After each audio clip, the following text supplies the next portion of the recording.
Boa noite, meu nome é Luiz Henrique Lisboa, eu falo aqui diretamente da Rede Teia, são exatamente 20 horas e 31 minutos, 9 de novembro de 2021.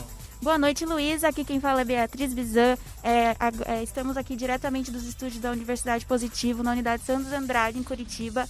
Fiquem com a gente agora para o nosso jornal de hoje. Melhorias no atendimento para a confecção de RG.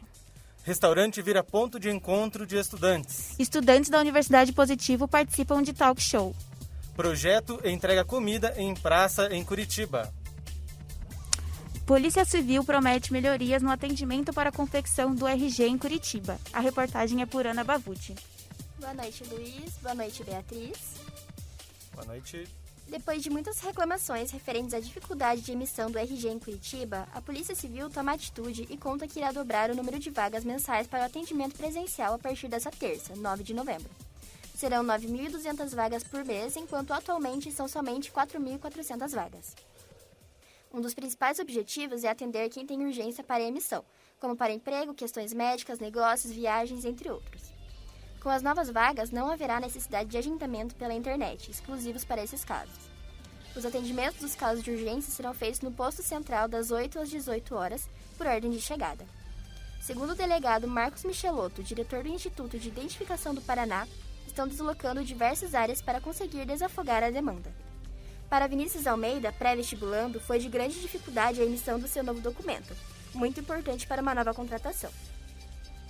Eu precisava de uma segunda via do RG para uma contratação de trabalho, porque o meu RG estava vencido e eu fui até o Instituto de Identificação, só que chegando lá era só em caso de urgência e eu tive que voltar para casa, pegar uma declaração com o trabalho, daí eu apresentei de maneira digital, eles não aceitaram, tive que imprimir, voltar lá de novo, daí depois eu consegui começar a trabalhar, só que sem o meu RG, a segunda via atualizada.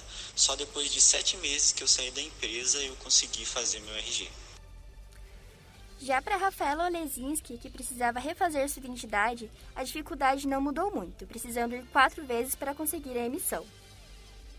Então, eu precisei emitir a segunda via da minha identidade porque ela já tinha passado da validade e devido à pandemia e tudo mais, eles estavam com atendimento reduzido lá nos postos de identificação. E daí você não conseguia marcar horários, aí você tinha que chegar lá e era sempre por ordem de chegada e eles só faziam 10, então tinha dias que você chegava lá e não conseguia fazer porque já tinha fechado as 10 pessoas.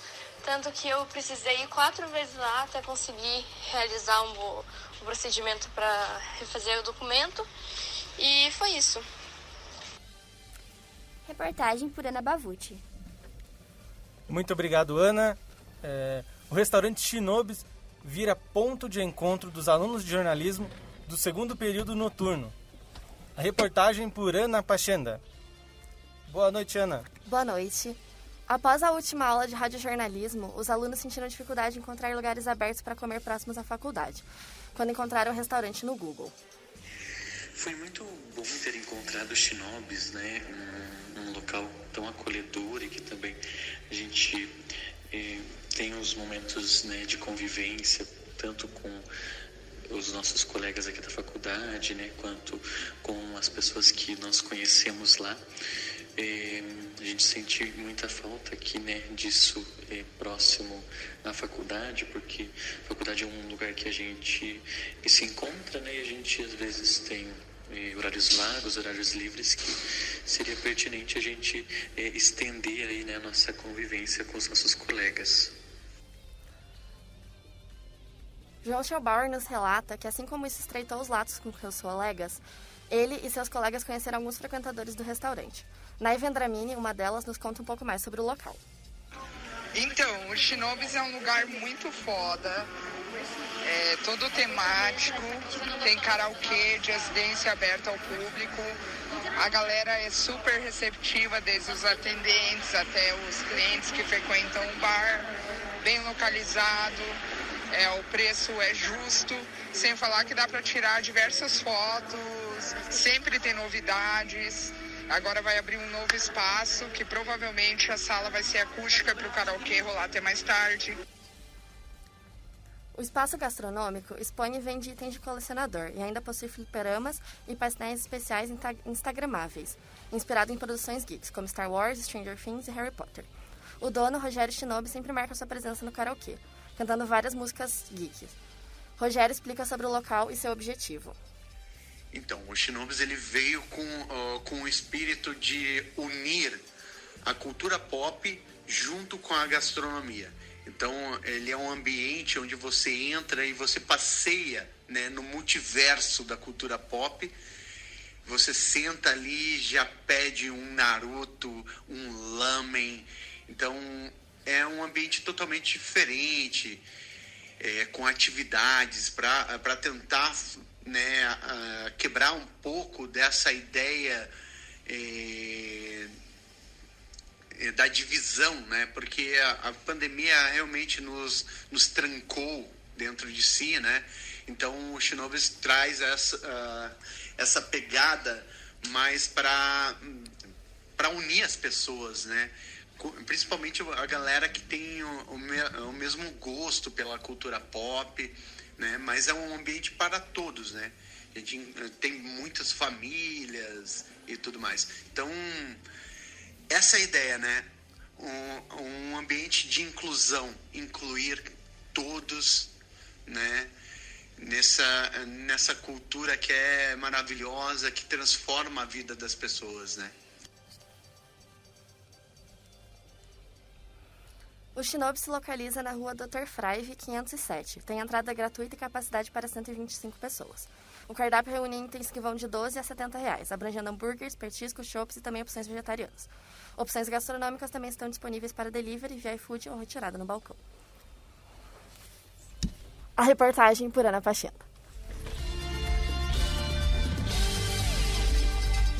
Muito obrigada, Ana. Agora nós vamos com o João Schellbauer. Estudantes de comunicação na Universidade Positiva de Curitiba participam da produção de um talk show com Rafael Cortez. Esse é o primeiro programa talk show da TV aberta brasileira que se passa dentro de uma universidade.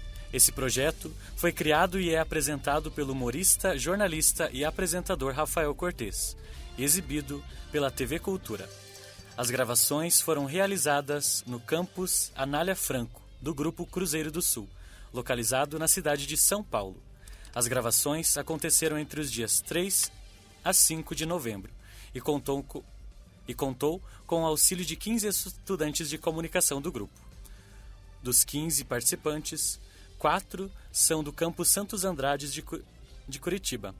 Maria Poller, que cursa o primeiro semestre de jornalismo, conta como foi sua experiência. A minha experiência foi incrível. Eu que estou no começo da caminhada, pude aprender com tantos profissionais que já estão há anos, já participam desse meio.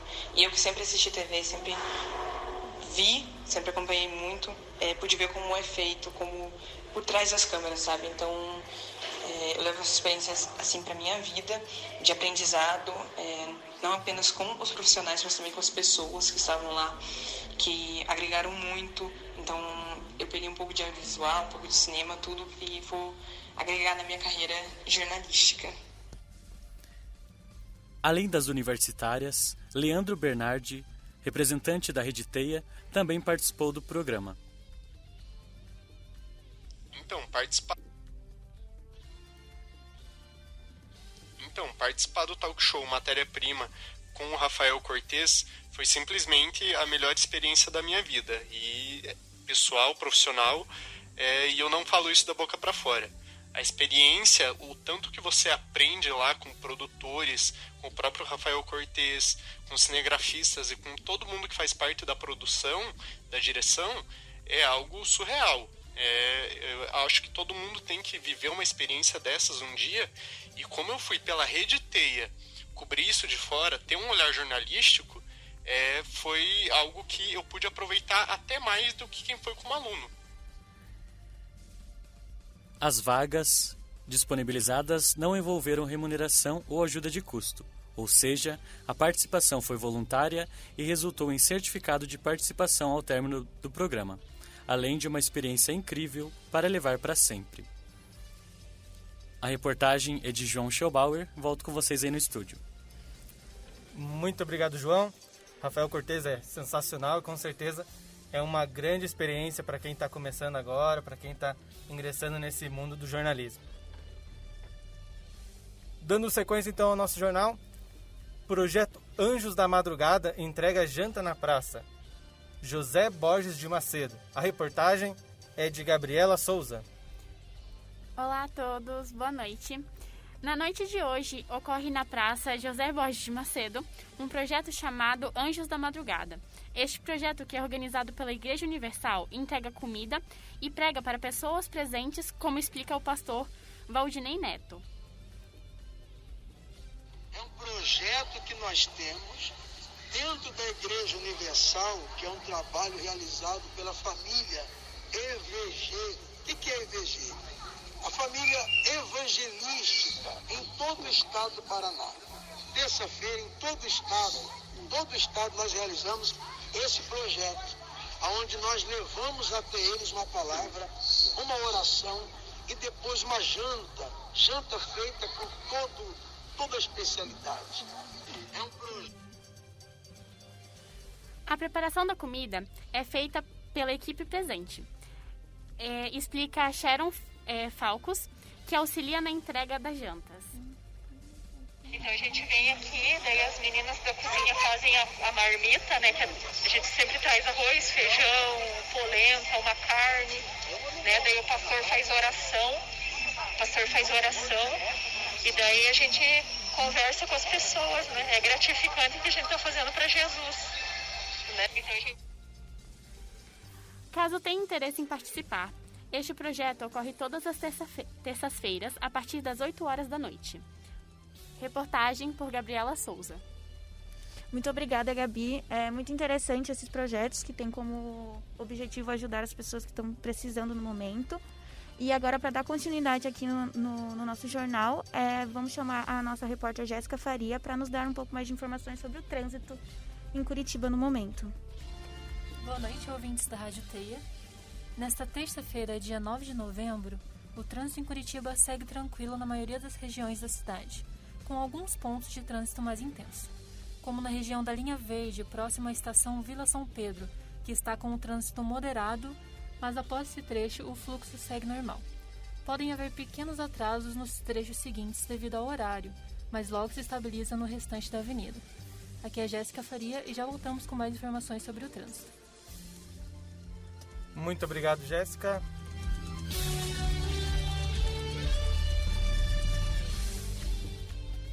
Vamos agora saber a previsão do tempo, para complementar então, para ver se o trânsito realmente está complicado ou não. A previsão do tempo vai nos dizer. Jade Domingues. Jade, está chovendo em Curitiba? Está um tempo bom? Como que está o tempo hoje aqui em Curitiba? Boa noite a todos os ouvintes, boa noite Luiz, boa noite Bia. Boa noite. Curitiba é a famosa cidade com as 4 estações em um dia só, né? O clima está mais ameno essa semana, mas vem oscilando bastante. E agora está 17 graus e a previsão para esse final de semana é que a temperatura caia ainda mais. Então, daqui a alguns momentos, mais informações também sobre essa previsão do tempo. Beleza, muito obrigado, Jade. Com isso a gente encerra o primeiro bloco do nosso jornal. Continua com a gente para saber mais notícias após os comerciais.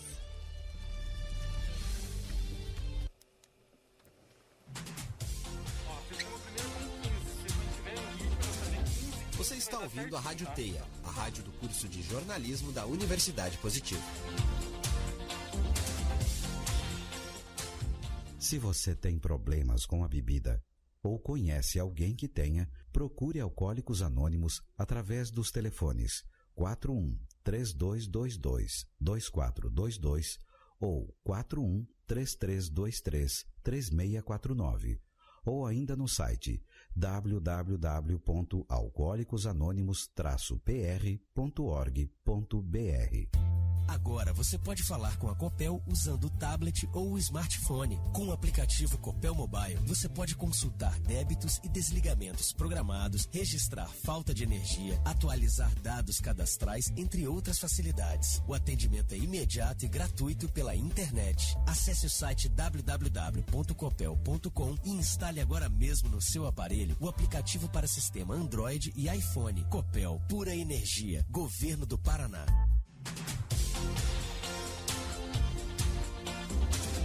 Você está ouvindo a Rádio Teia, a rádio do curso de jornalismo da Universidade Positivo.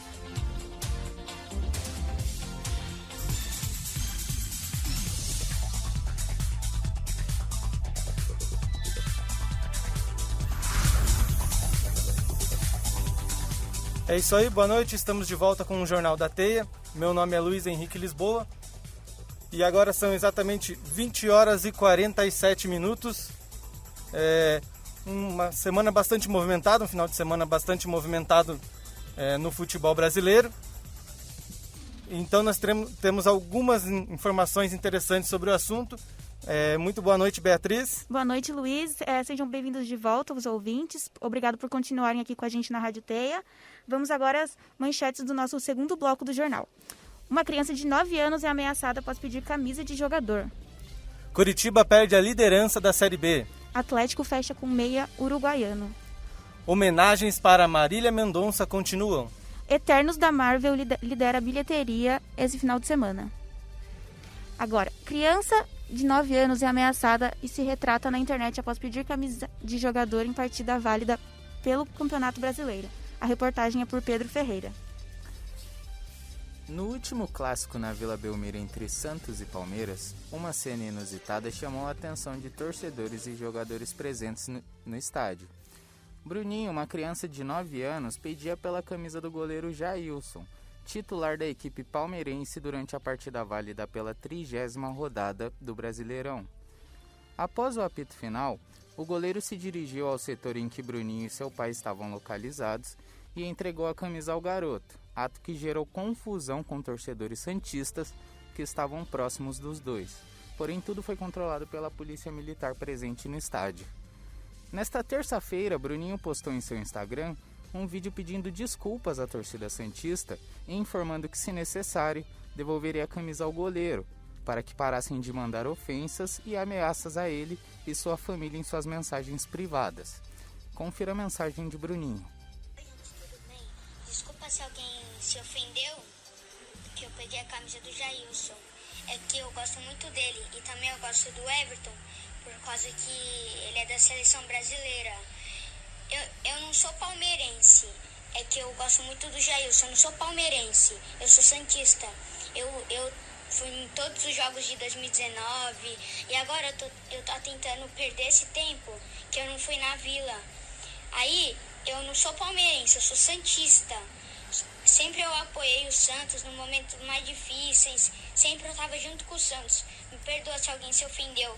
Eu não quis pegar a camisa do Jailson, não para ofender ninguém, foi ao contrário. Após o vídeo ser postado, rapidamente diversos jogadores e torcedores de outras equipes se solidarizaram com Bruninho, mandando mensagens de incentivo e apoio para que desfrutasse do futebol sem se preocupar com o que os outros pensavam ou achavam. Bruninho recebeu inclusive mensagens de um dos administradores do maior grupo de torcedores do Santos, o grupo Alvinegro Praiano. O membro e administrador Laércio enviou uma mensagem para Bruninho, que será reproduzida agora.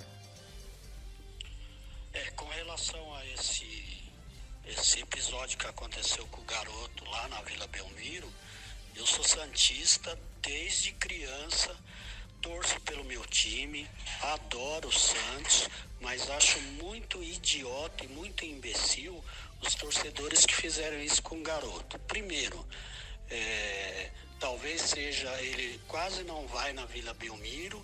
Segundo, ele é torcedor do Santos, não é torcedor do Palmeiras. Pediu porque ele gosta do goleiro e gosta do Everton, que é do Palmeiras também, e é o goleiro da seleção.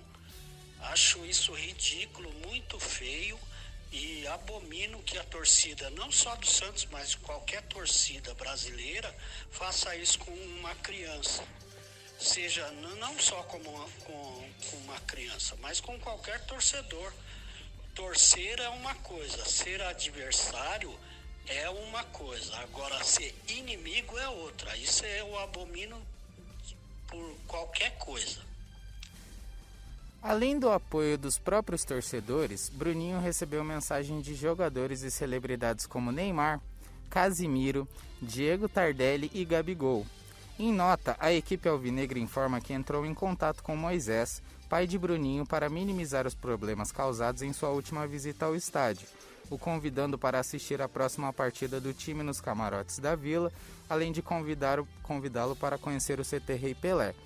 Na 31ª rodada do Brasileirão, o Santos enfrentará o Red Bull Bragantino em suas dependências. A reportagem é por Pedro Ferreira. Muito obrigada, Pedro. Muito obrigado, Pedro. Infelizmente, o brasileiro mostra que com um pouco mais de um mês de torcida liberada, ele mostra que nós ainda não estamos preparados para torcer no estádio, independente de pandemia ou não. Agora vamos seguindo. O Curitiba perdeu a liderança da Série B, faltando apenas 4 rodadas para o encerramento do campeonato. A reportagem é por Henrique Galvão. Boa noite, Henrique. Boa noite.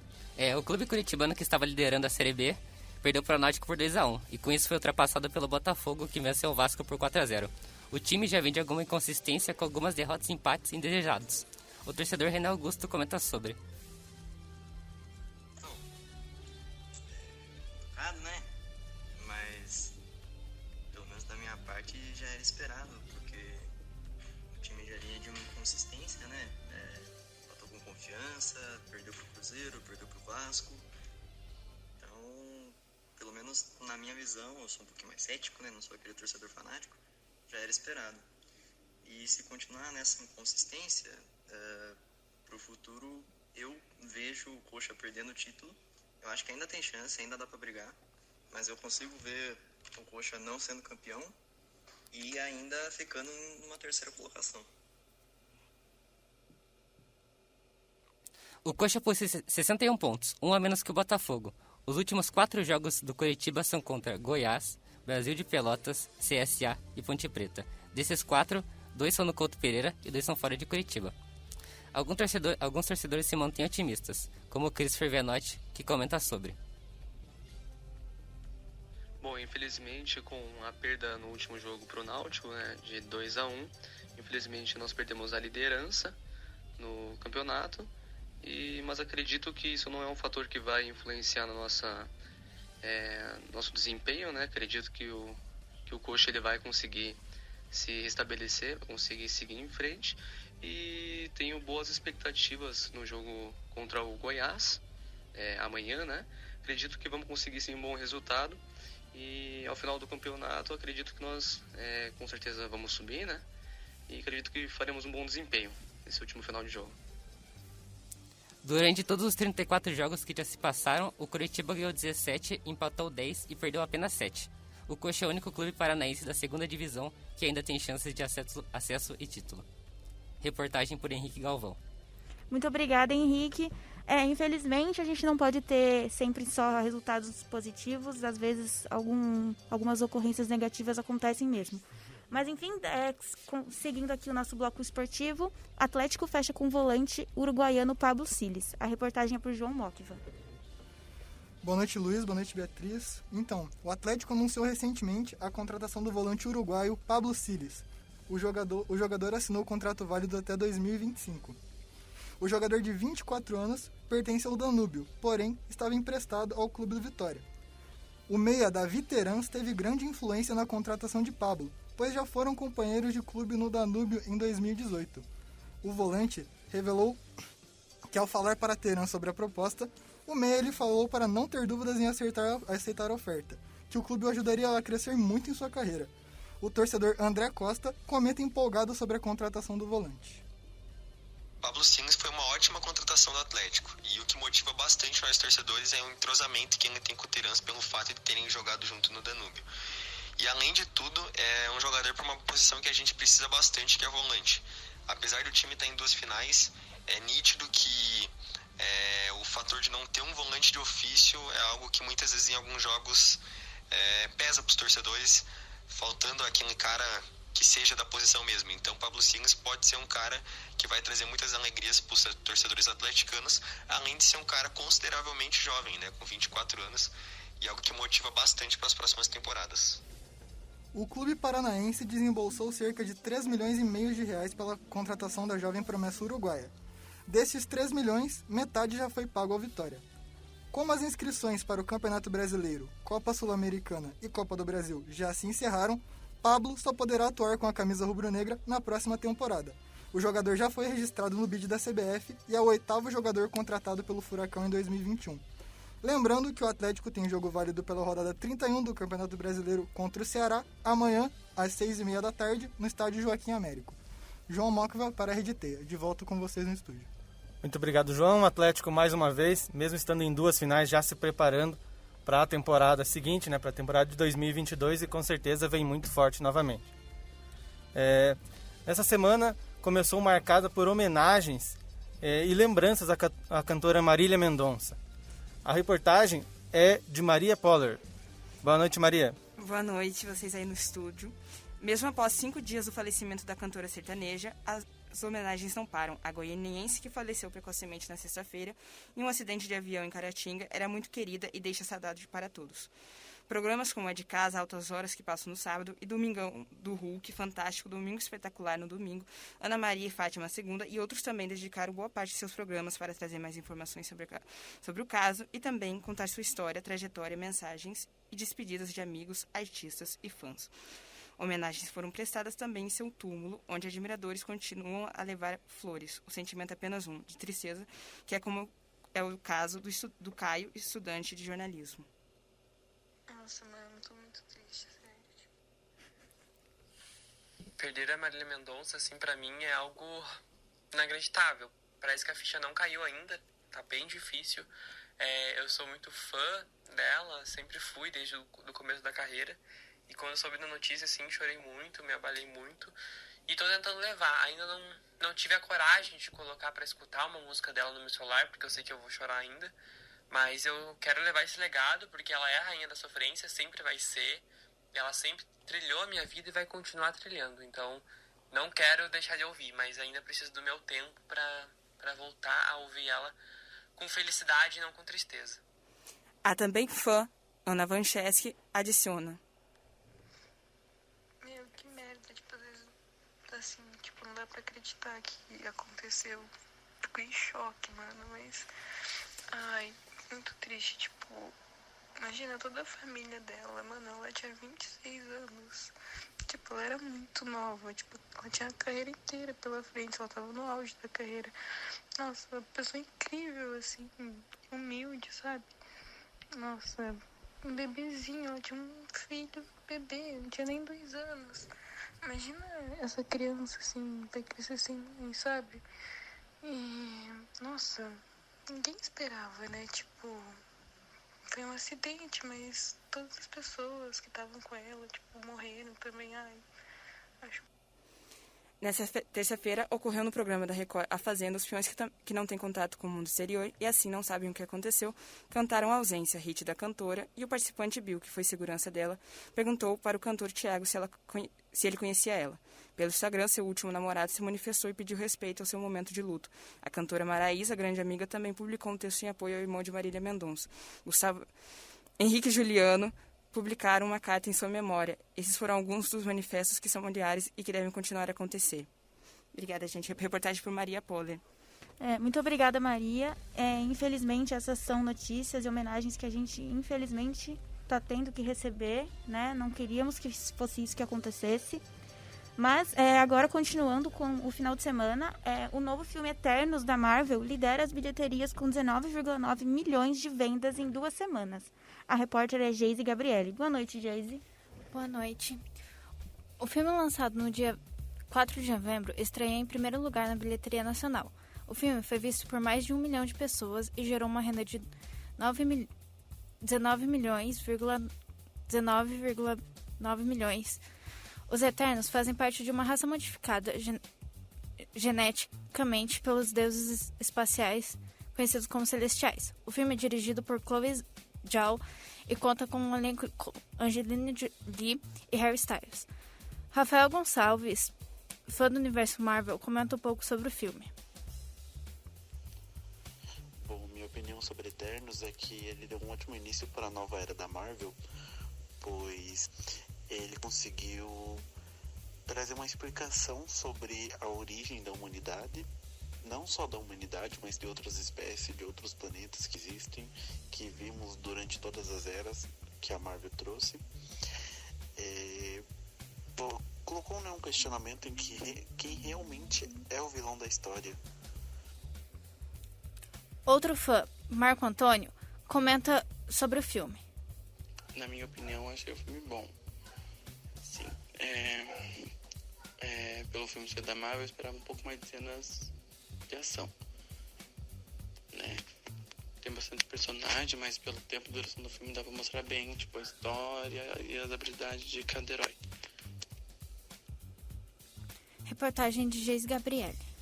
Muito obrigada, Geise. Para quem sentir interesse, os Eternos ainda estão em cartaz em todos os cinemas no Brasil. E agora, dando continuidade, vamos voltar com a Jéssica Faria para nos dar mais informações sobre o trânsito em Curitiba. Boa noite. Motoristas que estão em direção à Avenida República Argentina, alguns pontos da avenida estão interditados para obras. Redobre o cuidado ao passar por essas localidades. Reportagem por Jéssica Faria. Muito obrigado, Jéssica. Agora são 21h02 e vamos com Jade Domingues e a previsão do tempo. Boa noite, Jade.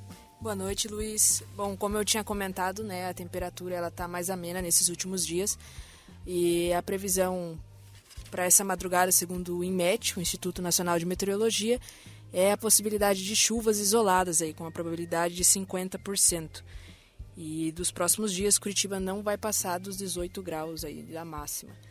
E daqui a pouco volto com mais informações sobre o litoral nesse feriado de segunda-feira, a Proclamação da República. Obrigada. Muito obrigada, Jade.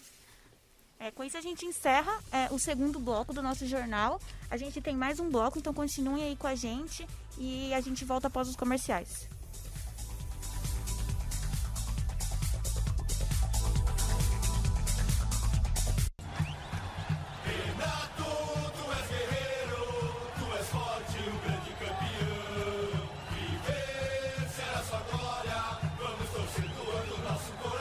Viver é uma grande conquista. O SUS é o maior programa público de transplantes do mundo e ajuda cada vez mais pessoas a serem vencedoras. Assim como o Renato Incal, atleta transplantado de coração. Seja doador de órgãos, avise a sua família. Ministério da Saúde. É o governo federal trabalhando para o Brasil avançar.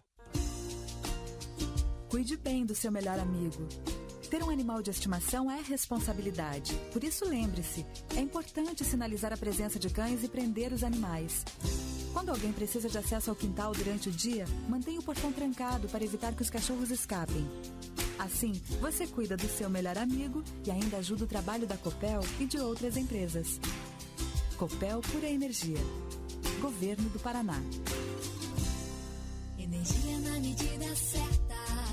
Melhor pra todos, melhor assim. Da atitude vem economia. Desliga a luz e aproveite o dia. Uso consciente faz a diferença. A gente ganha, é melhor assim. Menos consumo, mais economia. Comece agora, use a luz do dia.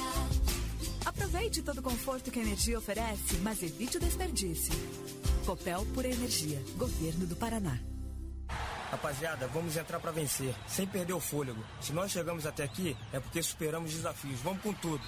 O Thiago Silva venceu a tuberculose. E qualquer pessoa também pode vencer. Essa doença existe e tem cura. Se você tosse por mais de 3 semanas, procure uma unidade de saúde do SUS e faça o teste grátis. O tratamento também é gratuito e não pode ser interrompido. Apoie quem tem a doença. Tuberculose. Testar, tratar, vencer. É o governo federal trabalhando para o Brasil avançar.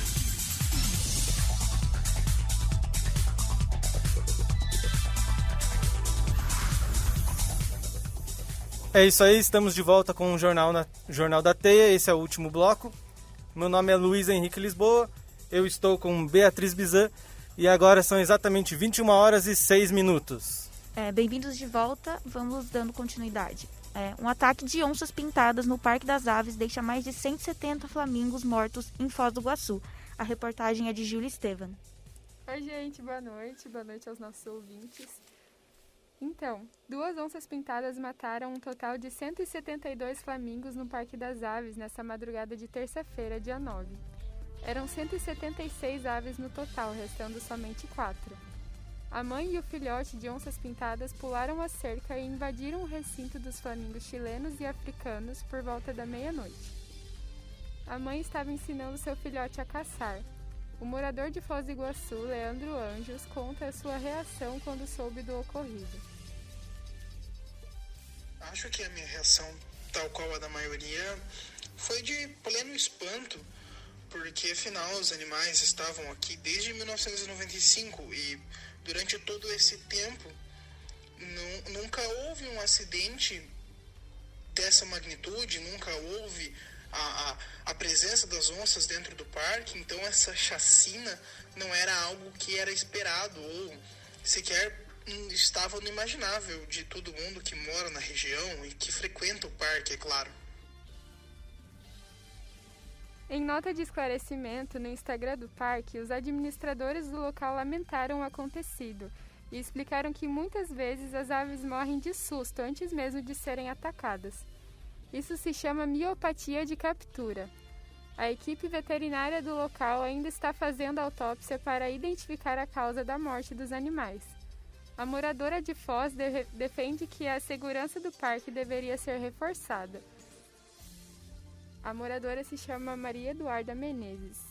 Eu acredito que sim, né? Que deviam pensar numa solução melhor, fazer uma proteção um pouco maior, porque, infelizmente, é um lugar que eles pensam que tem que ser bonito ao público, mas também tem que pensar na segurança dos bichinhos, né?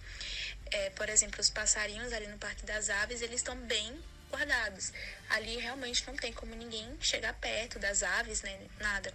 Mas na questão dos flamingos, por exemplo, que foi o que realmente foram atacados, ali é aberto, então qualquer onça conseguiria pular e fazer o que fez, né?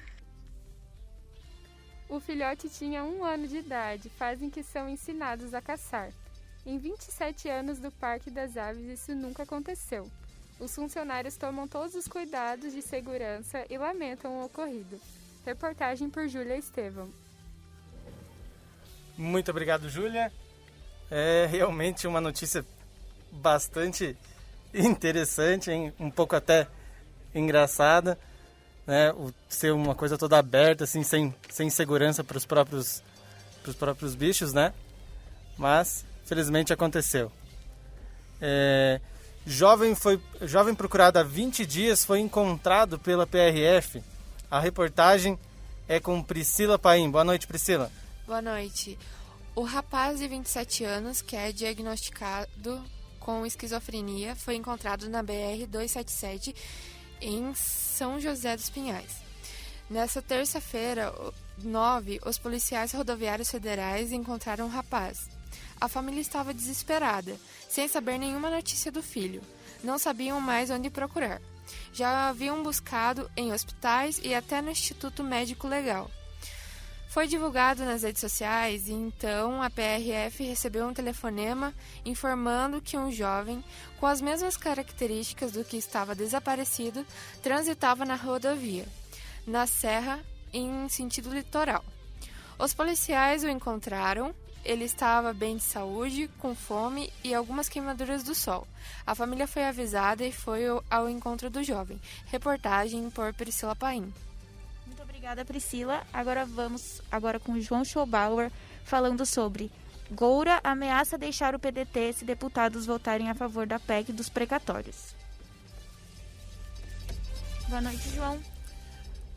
Boa noite, Bia. O deputado Jorge Brandi, conhecido popularmente como Goura, ele é líder do PDT na Alep, aqui no Paraná, publicou uma carta hoje com duras críticas aos parlamentares do partido que votaram pela aprovação da PEC dos precatórios, em primeiro turno. No documento assinado em conjunto com o deputado federal Túlio Gadelha, do PDT de Pernambuco, e com a vereadora de Belo Horizonte, Duda Salabretti, Goura diz que a PEC alimenta emendas do relator. Abre aspas. maior sistema de compras de votos e de parlamentares no Congresso, fecha aspas. Os parlamentares ainda ameaçam deixar o partido, caso votem novamente pela aprovação da PEC.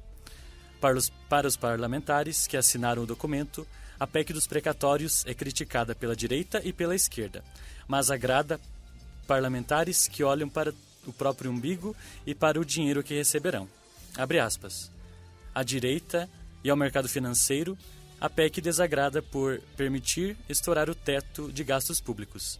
À esquerda, desagrada por ser uma proposta cheia de gambiarras e construída às pressas para viabilizar a substituição de um programa exitoso e criado a partir de vários estudos socioeconômicos, o Bolsa Família, pelo improvisado Auxílio Brasil. Fecha aspas. Cita trecho do documento. Em protesto, Ciro Gomes suspendeu sua pré-candidatura à presidência para que parlamentares do PDT mudem sua posição em relação à PEC dos precatórios. A permanência no partido será também repensado caso a bancada do PDT mantenha os votos. Reportagem de João Schelbauer. Para a Rede Teia, Bia, Luiz, volto com vocês aí no estúdio. Muito obrigado, João. Realmente, esse assunto tem causado bastante polêmica, principalmente dentro do partido do PDT, né? E vamos ver qual vai ser os próximos capítulos disso. A Prefeitura aprovou um novo projeto de ônibus sustentáveis. A reportagem é de Jefferson Ribeiro. Boa noite, Jefferson. Boa noite, Luiz. Boa noite, Bia. Boa noite a todos os ouvintes. O projeto de aumento da capacidade e velocidade da linha direta Inter 2 prevê a melhoria da infraestrutura viária, e de equipamentos para o aumento da velocidade operacional. O projeto também está alinhado à meta da capacidade de buscar a neutralidade de carbono até 2050. Renato Oliveira, que utiliza o transporte público, comentou. Sim, eu acho que tudo que é colocado na proposta de sustentabilidade é viável. É mais seguro, é mais barato, as pessoas se sentem mais confortáveis. Isso gera uma satisfação, né? Porque a gente vai estar cuidando da natureza, cuidando das pessoas. Isso também tem que ser levado em conta, né?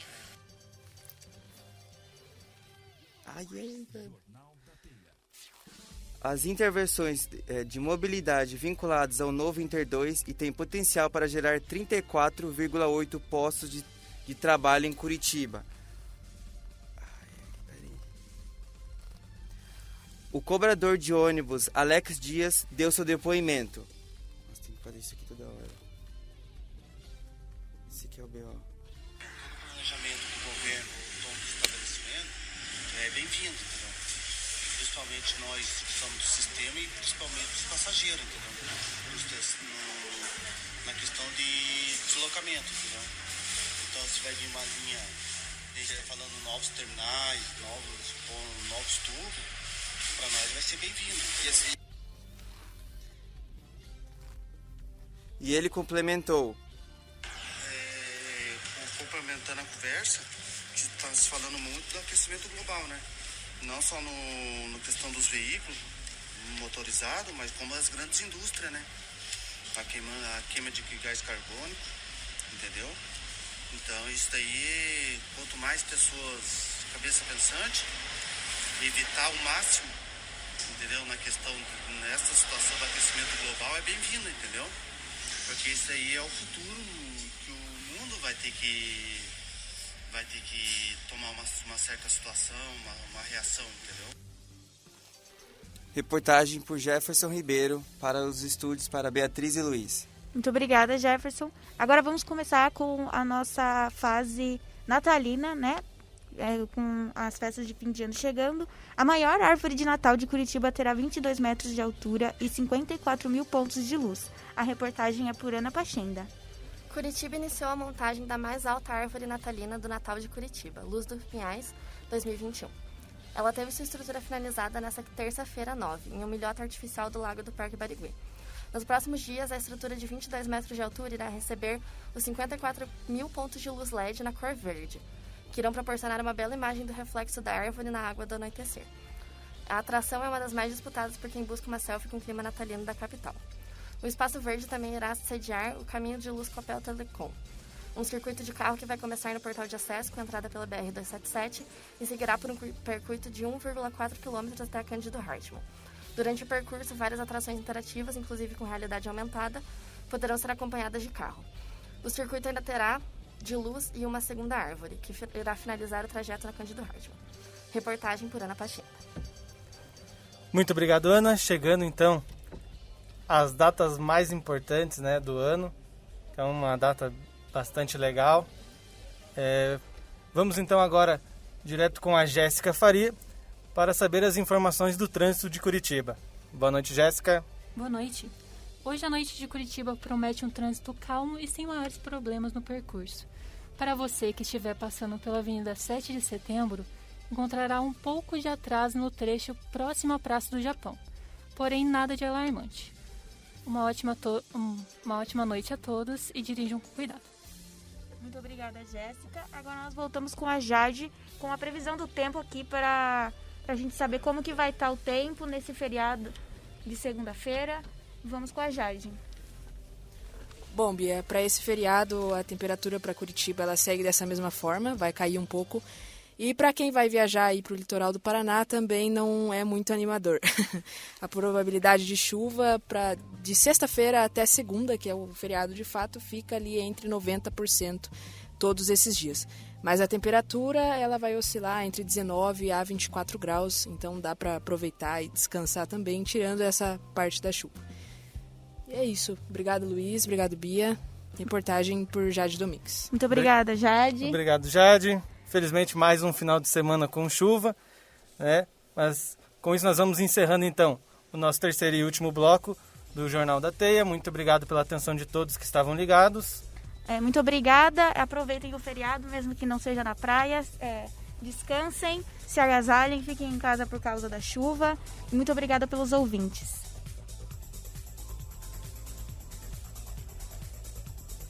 Equipe de reportagem: João Schaubauer, Geise Gabriele, Jéssica Faria, Ana Pachenda, Gabriela Souza, Priscila Paim, Jade Domingues, Maria Poller, Jefferson Ribeiro, Júlia Estevam, Ana Bavuti, João Mokva, Henrique Galvão e Pedro Ferreira. Apresentação de Beatriz Bizan e Luiz Henrique Lisboa. Trabalhos técnicos: André Ambonati, Ana Rudzinski e Guilherme Dea. Coordenação da Rádio Teia, Felipe Armata. Coordenação do curso de jornalismo, Maria Zaclis Veiga. Reitor, Roberto de Benedetto.